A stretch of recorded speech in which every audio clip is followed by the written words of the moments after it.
Hi there, today's book is The House in the Pines by Anna Reyes. This book is centered around a high school student. Her name is Maya. In the book, we get to find out a little bit about her heritage. She is part American and then part South American. I guess her dad was from, I'm hoping I'm recalling correctly, Peru. So we get a little bit of history about her mom and her dad and how they met. She is multi-ethnic. Sorry, I'm getting tongue-tied. Yeah, so her mom met her dad when she was on mission work in South America, and at the time that she met him, he was very young. He was around 22, and he was in university, and he happened to be the son of the couple that she was staying with. That was her host family. And so she ended up leaving there after he got killed due to some violence in the country.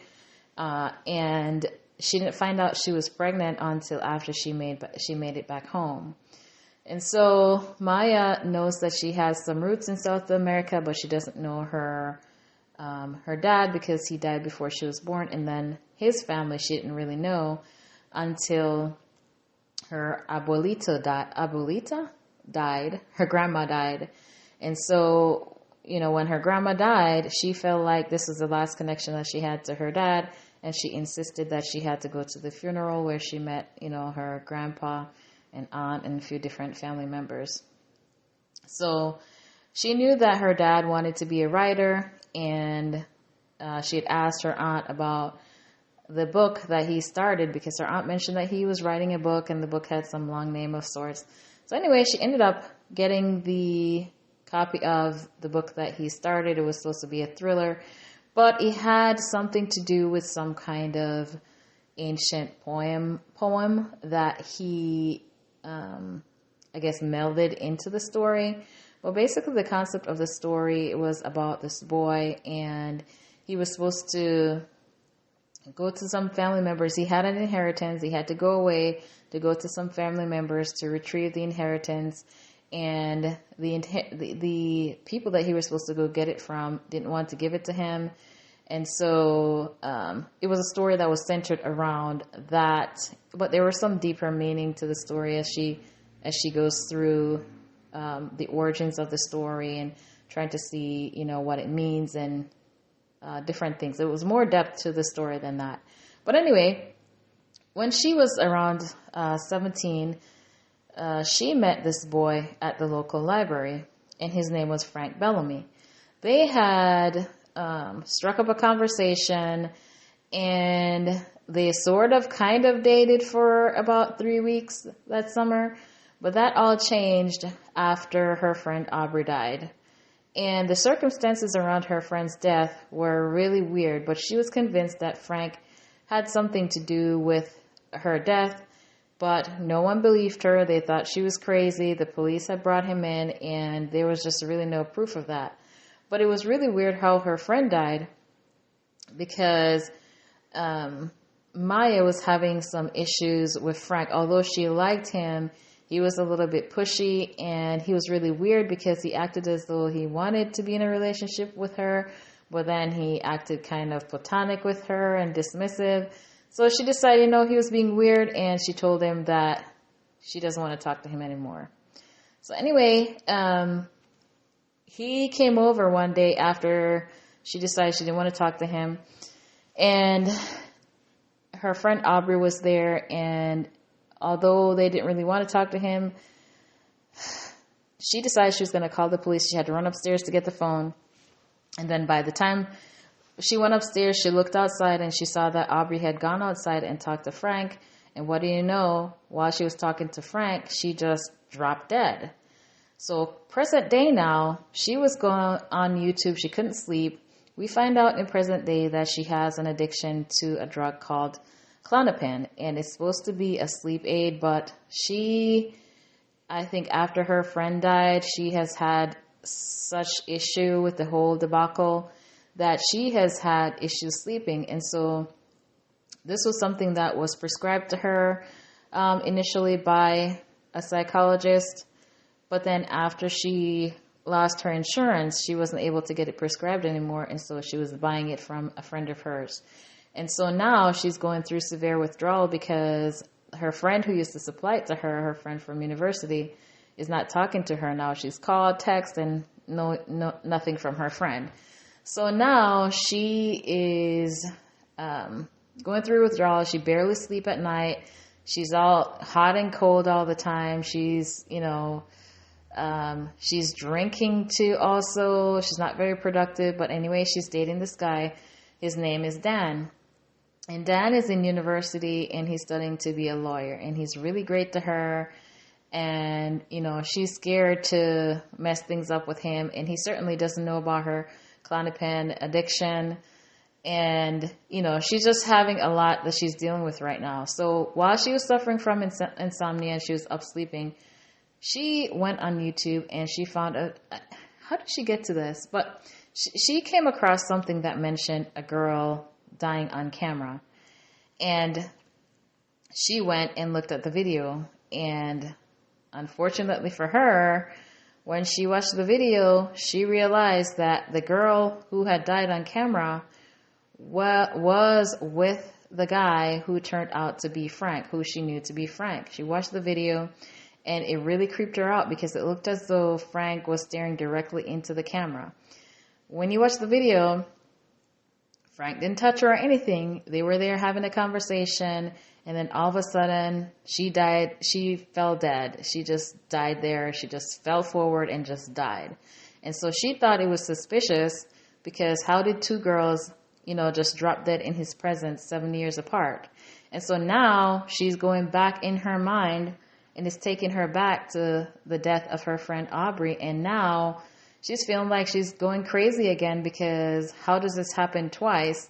They didn't believe her the first time, but she knows that she has to figure out and get to the bottom of what's really going on here. So one thing that ended up causing, or maybe one of the things that drew Frank to her when she was 17 was, she was at the library and she was looking up stuff about Peru, where her dad was from. And this was how he struck up a conversation with her. So, so now she wanted to get to the bottom of this. She didn't want to tell Dan. She was having a rough time. And so she decided to tell him that she's going to go to her dad's because they had gone to meet his parents and things didn't go so well. So she decided she needed to leave before she messed things up, and she was going through severe withdrawal. So she went back home to her mom. Her mom is Brenda. She was an EMT, retired EMT. And so now she's a baker. And so she knew that, maybe her mom could keep an eye on her because she used to be an EMT. And also she wanted to sneak away without having to tell Dan what she was going to do because she was going to hunt down Frank and she wasn't going to be able to get peace until she figured out what happened with her friend. So she went back home and she ended up finding out more. She looking into the second lady who died, and she found out who she was and was able to reach out to a friend of hers and find out more about what was happening at the time that she died, about more things about the relationship with Frank. And the friend that she connected with did not like Frank either, and there were some things that happened to the second girl who died. Her name was Christina, and she was an artist, and her friend Steven was telling her how she had changed after she met Frank and certain things that she was doing and how she was different.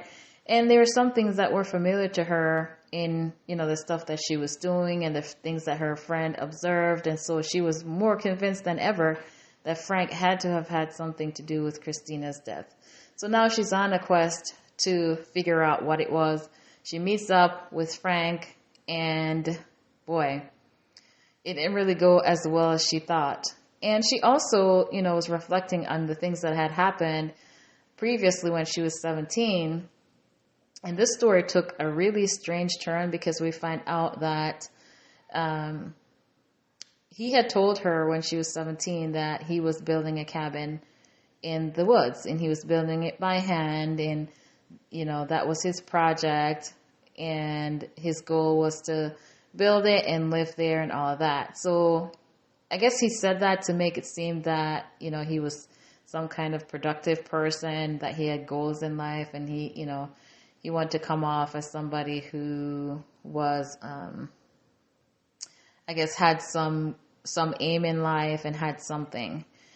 And so he had given her a key to the cabin, and he wanted to give her a key, but he invited her to see it, and he said that she was going to be the first person to see it. And so before they broke up, she had gone to the cabin. So later on in the book, we find out that the cabin wasn't really the cabin. It was so crazy. But I don't want to give that away, but we will find out a direction that the story takes that you would not think at all. So when she went online, she was able to find out some stories, because Frank had mentioned when she came back home that he had clients, and she really wanted to know who these clients could be, because he is dangerous, and what was he doing? Also, she knew that she had met his dad years ago, and he had mentioned that he used to work at this university. And so she did a little bit of research on him and found out some other things about his dad. And so she was able to kind of put some things together as far as what really happened to her friend and what really happened to her back then as well, because something happened to her back then that she couldn't have made sense of, and some things that she tried to tell that nobody believed her about. And when she encountered Frank again and was trying to go back to Frank to get the truth, it got really bad. And fortunately, when she had left home to go meet Frank, she had left a message with her mom that if she's not home by, I think it was by midnight, she needed to call where to come and find her. And her mom was able to get there just in the nick of time to be able to keep things from getting really, really bad. And so she was finally able to get some semblance of justice for her friend, or for the police to give them some information that pointed to Frank, that Frank was dangerous. Although we didn't get fully get justice for her friend, at least this time the police were taking a look at Frank, because now she had more information to be able to present to them, and for them to determine that there was definitely something suspicious going on. So this is one book that I really enjoyed, because the ending of the book was not something that I would have predicted as far as what really happened to her. So I would give this 4 stars. If you have read or listened to this book, let me know your thoughts. Until next time.